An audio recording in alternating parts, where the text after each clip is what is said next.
नाजरीन आदाब, आप देख रहे हैं INN चैनल। मैं हूं शेख अहमद अली। आज की ख़ास बात में हम देखेंगे कई अहम कौमी और बैनुल अक़वामी ख़बरें। आसाम जोरहाट में आज शाम एक बड़ा हादसा हुआ। यहां ब्रह्मपुत्र नदी पर 100 मुसाफिरीन को लेकर जा रही दो बोट्स आपस में टकरा गईं। हादसे के बाद से करीब 65 लोग लापता हैं, जिनकी तलाश की जा रही है। इनमें ख़वातीन और बच्चे भी शामिल हैं। दोनों बोट्स अलग अलग डायरेक्शन से आ रही थी। एक बोट जोरहाट से नीमती घाट से मझुली आ रही थी, जबकि दूसरी मझुली से जोरहाट जा रही थी। मकामी लोगों के मुताबिक बोट माजुली घाट से सिर्फ 100 मीटर दूर थी। नाव में करीब 25 से 30 बाइक भी रखी हुई थी। नेशनल डिजास्टर रिस्पांस फोर्स की टीमें रेस्क्यू ऑपरेशन चलाकर लोगों को बचा रही हैं। हादसे के बाद असम के वजीर आला हेमंत बिस्वा शर्मा ने हादसे पर अफसोस का इजहार किया।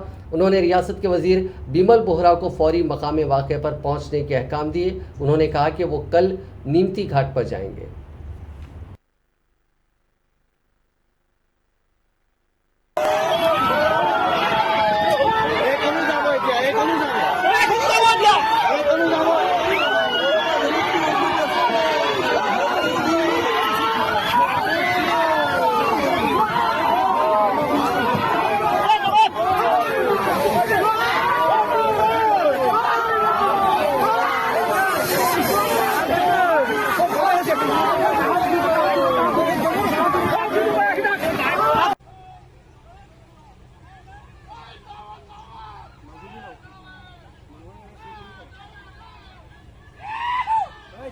নিশ্চয়ই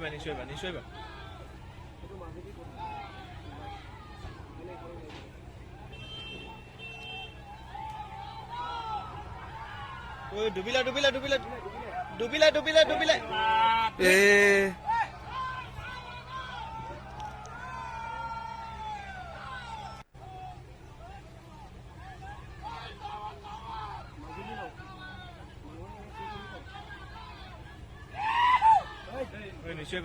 নিশ্চয়ই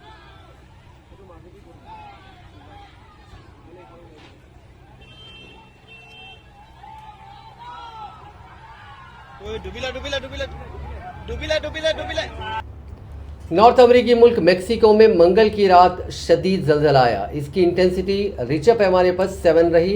इसके झटके इतने तेज थे कि लोग घबराकर अपने खानदानों के साथ सड़कों पर आ गए। ओहदेदारों ने बताया कि जल्जले में किसी की भी जान नहीं गई, भारी नुकसान भी सामने नहीं आया। ओहदेदारों ने बताया कि जल्जले का सबसे ज़्यादा असर गुएरो रियासत के एकापुल्को में देखा गया। यहाँ पेड़ गिर गए और सड़कों पर बड़े पत्थर गिर पड़े। यहाँ पावर कट हो गया और दहशत में लोगों ने रात सड़कों पर गुजारी। इस दौरान बारिश भी हो रही थी। मेक्सिको के वज़ीर आज़म मैनुएल लोपेज ओब्राडर ने कहा है कि झटकों से पहाड़ हिल गए और कई मकानों को नुकसान पहुंचा। हालांकि इस जल्जले की शिद्दत को देखते हुए सुनामी का अलर्ट जारी कर दिया गया था। मेक्सिको में लगातार नेशनल डिजास्टर्स आ रहे हैं। इस जल्जले से पहले मुल्क में भारी सैलाब आया था, जिसकी वजह से काफ़ी वहाँ नुकसान पहुंचा।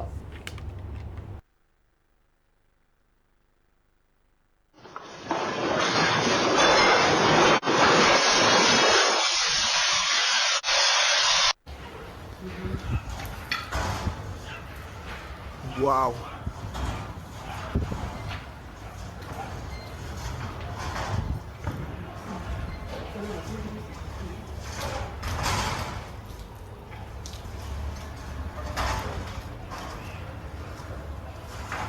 Holy fuck.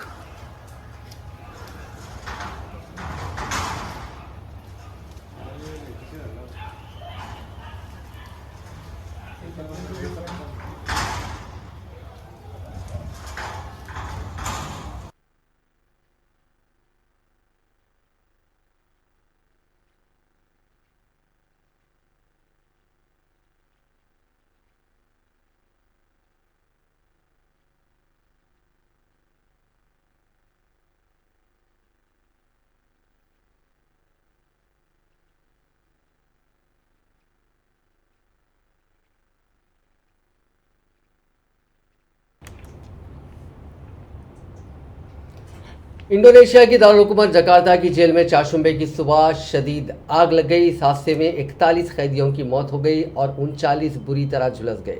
ओहदेदार अभी तक आग की वजूहात की जांच कर रहे हैं। आग जेल के ब्लॉक सी में लगी। जकार्ता के बाहरी इलाके में वाक़ इस टैंगरीन प्रिजन में ड्रग्स के मुलजिमीन को रखा जाता है। बताया जाता है कि इस जेल की कैपेसिटी 1200 कैदियों की है, लेकिन इसमें 2000 से ज़्यादा कैदी रखे गए थे। जिस ब्लॉक सी में आग लगी उसमें 122 कैदी भरे हुए थे।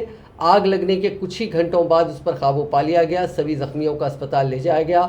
हादसे के वीडियो भी सामने आए हैं। इसमें दिखाई दे रहा है कि फायर फाइटर्स आग की शदीद लपटों पर काबू पाने की कोशिश कर रहे हैं। अहदेदारों ने बताया कि जख्मियों में 8 की हालत काफ़ी तशवीशनाक है। उनका कहना है कि आग लगने की वजह इलेक्ट्रिक शॉर्ट सर्किट हो सकती है।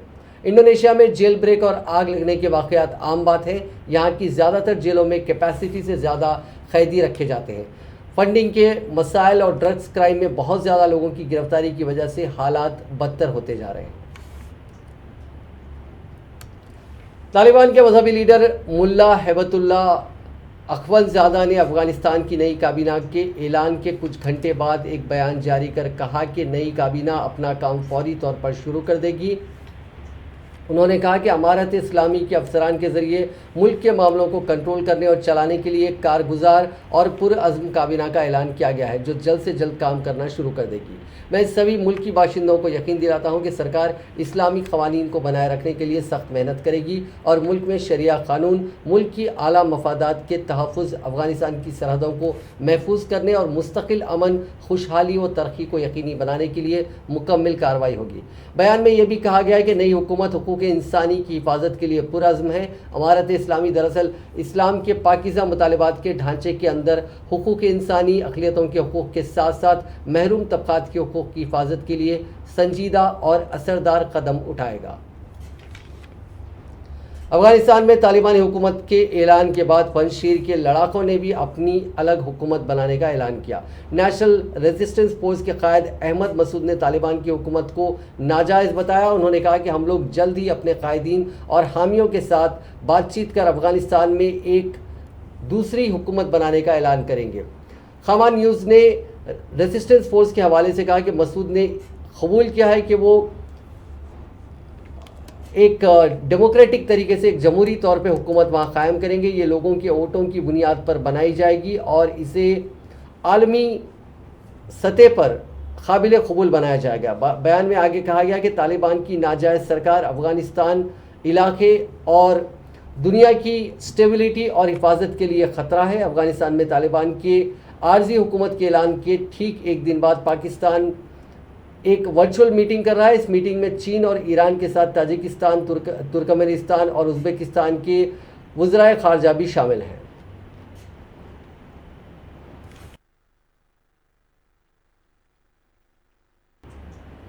बरतानवी वज़ीर-ए-आज़म बोरिस जॉनसन ने कहा है कि उनका मुल्क अफ़गान तालिबान की बातों पर नहीं बल्कि उनके इक़दामात पर फैसला करेगा। उन्होंने आलमी बरादरी से पर जोर दिया कि वो तहरीक तालिबान के हवाले से मुत्तफ़िक़ा मौक़िफ़ इख्तियार करें। जॉनसन ने बरतानवी पार्लियामेंट से खिताब में कहा कि उनका मुल्क उन अफ़गान बाशिंदों की मदद करेगा जिन्हें बरतानिया मुंतकिल किया गया था, ताकि वो नई ज़िंदगी शुरू कर सकें। उन्हें मुस्तकिल रिहाइश, यूनिवर्सिटियों को ग्रांट और बरतानवी स्कूलों में उनके लिए जगहें फ़राहम करने के लिए काम किया जाएगा। उन्होंने मज़ीद कहा कि बरतानिया ने काबुल से 15,000 लोगों को बाहिफाजत निकालने में मदद दी और 36 दीगर ममालिक को अफगानिस्तान से एयरलिफ्ट के ज़रिए इनखलाकी कार्रवाइयों में मदद दी। बोरिस जॉनसन ने वजाहत करते हुए कहा कि काबुल में नई हुकूमत तालिबान बैनुल-अक़वामी शिनाख्त और मुंजमद अरबों डॉलर तक रसाई चाहती है। हम और हमारे दोस्त अफगानिस्तान को दहशतगर्दी का महफूज ठिकाना बनने से बचाने में उनकी मदद करेंगे। उनका कहना था कि हमारा मकसद ये है कि आलमी बरादरी अफगानिस्तान से इनखला में लोगों की मदद करे, इंसानी हुकूक़ का एहतराम यकीनी बनाए और मुल्क को दहशतगर्दों की पनाहगाह में तब्दील होने से रोके। इसलिए मैंने एक नया G7 सरबराह इजलास तलब किया ताकि हम एक विजन पर मुत्तहिद हों। ख्याल है कि अमेरिका इससे कबल अफगानिस्तान के मरकज़ी बैंक के तकरीबन $9.5 अरब मुंजमद कर चुका है। मुल्क में नगद रकम लाने वाली परवाज़ें मुअत्तल हैं और बैनुल-अक़वामी मालियती फ़ंड ने हंगामी ज़खायर में $450 मिलियन तक रसाई रोक दी है। जॉनसन ने इस बात पर जोर दिया कि उनका मुल्क अफ़गान अवाम की मदद के लिए तालिबान के ख़िलाफ़ तमाम असर और रसूख और माशी कार्ड इस्तेमाल करेगा और पूरी दुनिया से तहरीक तालिबान पर इज्तिमाई मौक़िफ़ अपनाने का मुतालबा करेगा।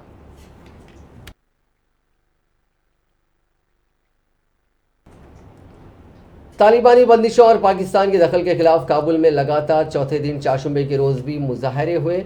इनकी सरबराही ख़वातीन कर रही हैं। इस दौरान तालिबानियों ने खवातीन को रोककर मुखालिफत और नारेबाजी बंद करने को कहा, लेकिन वो नहीं मानी। भीड़ को तितर-बितर करने के लिए तालिबानी लड़ाकों ने खवातीन पर ताबड़तोड़ कोड़े बरसाने शुरू कर दिए। इतना ही नहीं, सड़क से गुजरती लड़कियों को भी उन्होंने बेरहमी से पीटा। दूसरी तरफ काबुल में निकाली गई पाकिस्तान मुखालिफ रैली के बाद तालिबान ने धमकी दी है कि पब्लिक प्लेसेस पर मुजाहरे नहीं चलेंगे।